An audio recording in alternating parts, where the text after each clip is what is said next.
السلام عليكم ورحمة الله وبركاته. بسم الله والحمد لله والصلاة والسلام على رسول الله. مرحب بكم حبايبي في كل مكان، يا رب دايما تكونوا بخير حبايبي وبصحة وسعادة يا رب. النهاردة حبايبي أنا هعمل لكم وصفة انتوا طلبتوها مني كتير، بس والله أنا ما أهملت فيها. بس يعني أنا عندي كل شيء ليه أوان يعني أو ليه ميعاد.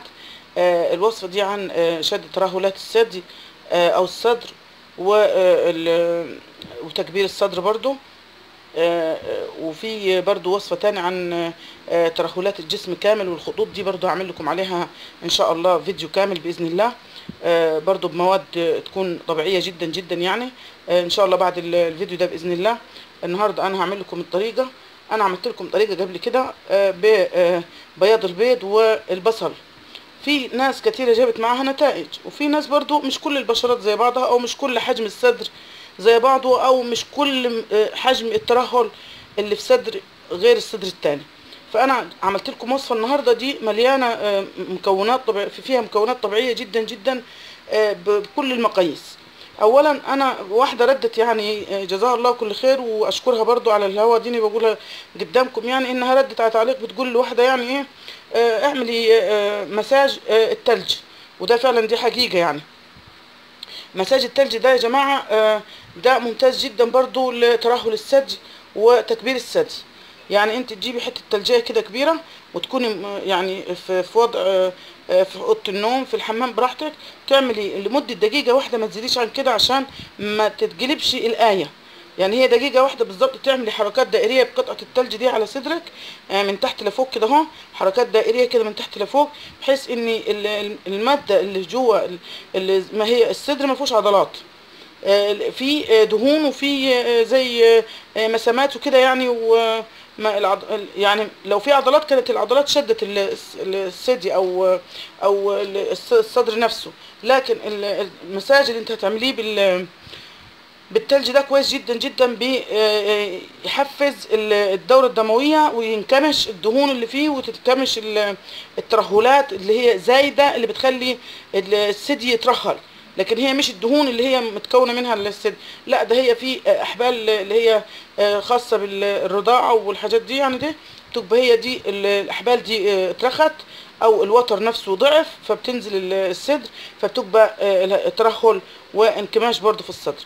الوصفة دي بتزيل الترهل، وبتخلي العضلات، مش العضلات اللي هي الدهون اللي من جوه اللي هي بتسبب ترهل الجسم تنكمش.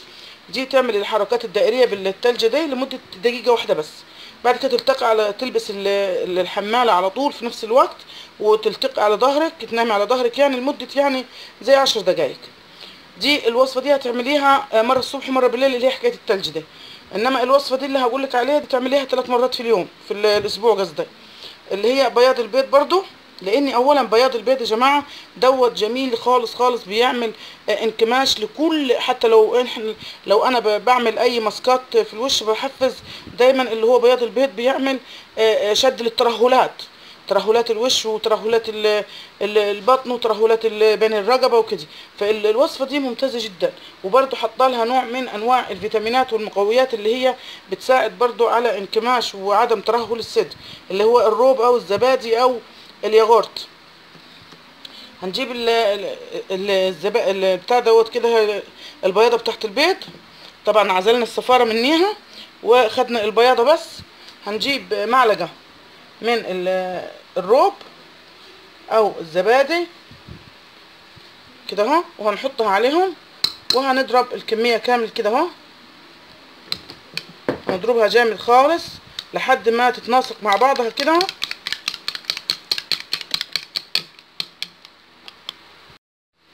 كده حبايبي. بالشكل دوت احنا ضربنا بياض البيض على المعلقه، عفوا معلش حصل خير، على معلقه الزبادي اللي احنا حطيناها، ضربناها خالص لحد ما يجي كريمه زي كده اهو. لو انت عايز تضربيها بمضرب برضو براحتك، لو عايز تضربيها بس لو حطيتيها في الخلاط هياخد الكميه دي كلها. لكن انت بمعلقه او بالمضرب تضربيها براحتك يعني لحد ما تبقى بالشكل دوت اهو كده زي الكريمه. هتاخدي بالكميه كده في ايدك، وتعملي برضو مساج على صدرك من تحت لفوق، برضو تعمليه مساج كامل ده بدون تدليك. تعملي مساج كده زي خفيف خالص كده اهو، مساج خفيف لحد ما تسيبيه على صدرك لحد ما ينشف، او زي نص ساعه كده اهو او تلت ساعه لحد ما ينشف يعني. وبعد كده تغسليه بميه وشامبو ميه وميه دافيه واي معطر عشان ريحه زلال البيت او بياض البيت. الوصفه دي ممتازه جدا يا جماعه، وهتخلي الصدر دي تعمليها 3 مرات في الاسبوع. اما التلج اللي انا قلت لك عليه تعمليه الصبح وبالليل، ده بصراحه وصفه خطيره جدا، وان شاء الله يا رب تفيدك. ان شاء الله استنوني باذن الله في الفيديو القادم للوصفه الجايه ان شاء الله. يا رب الوصفه دي تعجبكم وتنال رضاكم ان شاء الله. واذا عجبتك يا حبيبتي انت وجميع المشاهدين حبايبي واخواتي وبناتي وكلكم، اضغط لايك، ولو مش مشتركه اشتركي ودعميني في القناه. اوصل لك كل شيء بسيط جدا هين جدا موجود عندك في البيت، بيعالج مشاكل لا حصر لها. الطبيعه مليانه مليانه مليانه، الطبيعه شيء ربنا وهبه لنا من عندنا في البيت، احنا بنستعمله شخصيا بس ليه فوائد تانية ان شاء الله ربنا يقدرني واوريها لكم. واستودعكم الله، والسلام عليكم ورحمه الله وبركاته.